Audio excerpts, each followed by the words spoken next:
आप सभी को आंवला नवमी की ढेर सारी शुभकामनाएं। विष्णु भगवान की कृपा आप सभी पर बनी रहे। माँ लक्ष्मी जी की कृपा आप सभी पर बनी रहे और माँ तुलसी जी की कृपा आप सभी पर बनी रहे। अक्षय नवमी का दिन बेहद ही शुभ माना गया है। इस दिन श्री हरि विष्णु और शिव की पूजा करने का विधान है। ऐसा कहा जाता है कि इस दिन दान पुण्य करने से सभी मनोकामनाएं पूर्ण होती हैं। वहीं इस दिन अक्षय नवमी की व्रत कथा का पाठ करने से कई गुना फल की प्राप्ति होती है। अक्षय नवमी का दिन बेहद शुभ माना जाता है और यह पर्व अक्षय तृतीया के बराबर ही महत्वपूर्ण माना गया है। धार्मिक मान्यताओं के अनुसार ऐसा कहा जाता है कि इस दिन सतयुग की शुरुआत हुई थी। अक्षय नवमी को नवमी भी कहा जाता है। इस दिन आंवले के पेड़ की पूजा करने की परंपरा है। आंवला नवमी के दिन लोग व्रत रखकर भगवान विष्णु, देवी लक्ष्मी और भगवान शिव की पूजा करते हैं। ऐसा माना जाता है कि इस दिन अक्षय नवमी की व्रत कथा का पाठ करने से जो भी मन में मनोकामनाएं होती हैं वह पूर्ण हो जाती हैं। आंवला नवमी के दिन भी बिना मुहूर्त देखे कोई भी नए कार्य की शुरुआत की जा सकती है। ऐसी मान्यता है कि अक्षय नवमी के दिन श्री हरि की पूजा करने से अक्षय फलों की प्राप्ति होती है। आज यानी 10 नवंबर को अक्षय नवमी का व्रत रखा जा रहा है।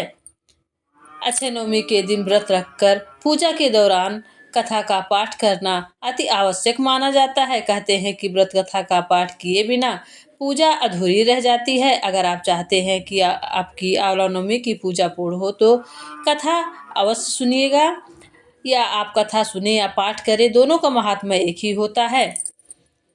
शास्त्रों के अनुसार एक समय धन की देवी माँ लक्ष्मी पृथ्वी पर भ्रमण करने आई। उस समय उन्होंने पृथ्वी पर देखा कि सभी लोग भगवान शिव और श्री हरि की आराधना कर रहे हैं।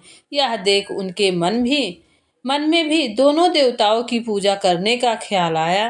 लक्ष्मी जी ने सोचा कि आखिर दोनों लोगों की पूजा दोनों देवों की पूजा एक साथ कैसे की जाए। लक्ष्मी जी इस सोच विचार में मग्न हो गई। कुछ पल बीतने के बाद उन्हें एहसास हुआ कि धरती पर तो भगवान विष्णु और शिव जी को एक साथ केवल आंवले के पेड़ के सम्मुख ही पूजा के मन में दोनों देवों की पूजा अर्चना करने का ख्याल आया और एक साथ भोजन कराने का भी ख्याल आया। उन्होंने आंवले के वृक्ष के नीचे पूजा अर्चना की और भक्ति भाव से प्रेम से भोजन पकाया।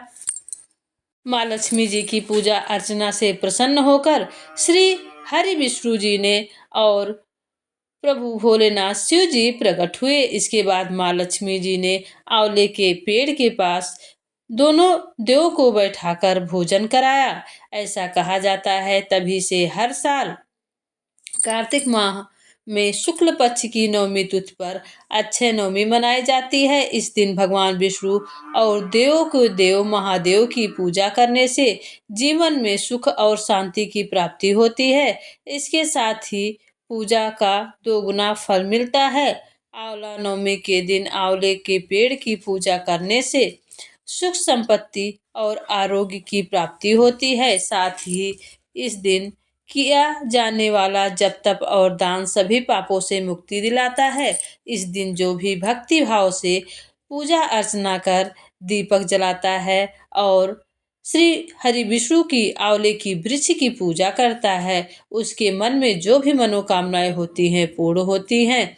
और भक्ति भाव से पूजा अर्चना करके जो भी आंवले के पेड़ के नीचे भोजन बनाकर सब परिवार खाता है और ब्राह्मण को भी खिलाता है, उसके घर में कभी सुख समृद्धि की कमी नहीं होती है और उसके घर में शांति और पारिवारिक सुखमय जीवन व्यतीत होता है।